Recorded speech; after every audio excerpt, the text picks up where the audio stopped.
guys, this is Akshay Sharma here. I am here with my first video on YouTube. चलिए शुरू करते हैं। तो बात कर लेते हैं ऐसे ही कुछ फाइनेंशियल ट्रांजेक्शन की जो कि इनकम टैक्स डिपार्टमेंट को उसकी जानकारी दी जाती है। तो चलिए शुरू करते हैं। तो बात करते हैं पहले ट्रांजेक्शन की जो कि है सेविंग अकाउंट्स को लेके।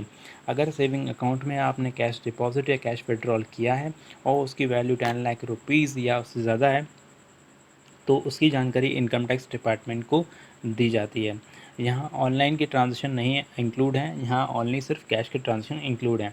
नाउ बात करते हैं ऐसे ही सेकंड ट्रांजेक्शन की जो कि है करंट अकाउंट को लेके।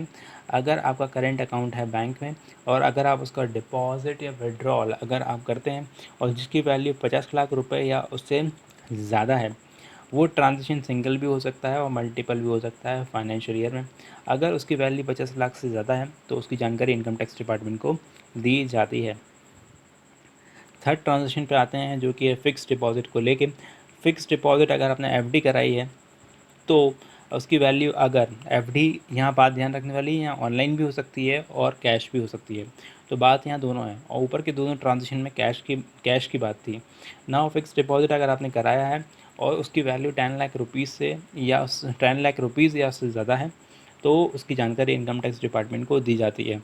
नाउ बात ध्यान रखने वाली यहाँ ये है कि अगर आपने कोई एफडी आपकी पहले से थी और वो उसका रिन्यूअल हुआ है या आपने करवाया है तो उसकी वैल्यू जो होगी वो 10 लाख रुपए में नहीं गिनी जाएगी।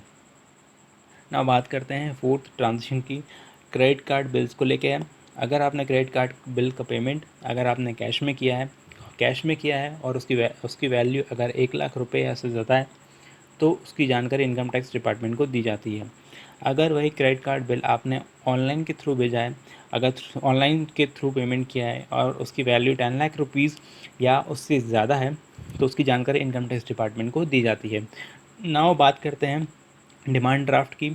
अगर डिमांड ड्राफ्ट अगर आपने बनवाया है और उसकी वैल्यू 10 लाख रुपए या उससे ज़्यादा है और उसका पेमेंट आपने कैश में किया है तो उसकी जानकारी इनकम टैक्स डिपार्टमेंट को दी जाती है। नाउ बात करते हैं सिक्स्थ ट्रांजेक्शन की जो कि है शेयर परचेज़ की। अगर आपने शेयर परचेज़ किया है और इसकी वैल्यू 10 लाख रुपीज़ या उससे ज़्यादा है तो उसकी जानकारी इनकम टैक्स डिपार्टमेंट को दी जाएगी।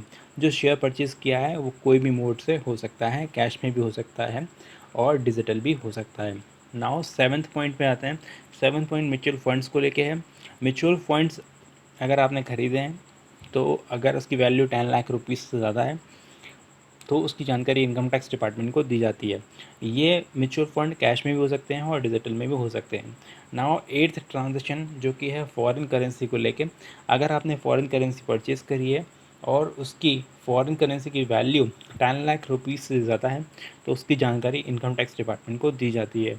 नाउ नेक्स्ट ट्रांजेक्शन पे आते हैं जो कि है इमूवेबल प्रॉपर्टी को लेके। तो अगर आपने कोई फ्लैट ख़रीदा है या कोई बंगला ख़रीदा है जिसकी रजिस्ट्री वैल्यू 30 लाख रुपीज़ या उससे ज़्यादा है तो उसकी जानकारी इनकम टैक्स डिपार्टमेंट को दी जाती है। अब भले ही आपने उसका पेमेंट कैश में किया हो या भले ही या आपने डिजिटल फॉर्म में किया हो, वो रजिस्ट्रार के द्वारा उसकी जानकारी इनकम टैक्स डिपार्टमेंट को दी जाएगी। अगर आपको मेरी वीडियो अच्छी लगती है तो चैनल को सब्सक्राइब करें, वीडियो को लाइक करें और शेयर करना ना भूलें। Thank you.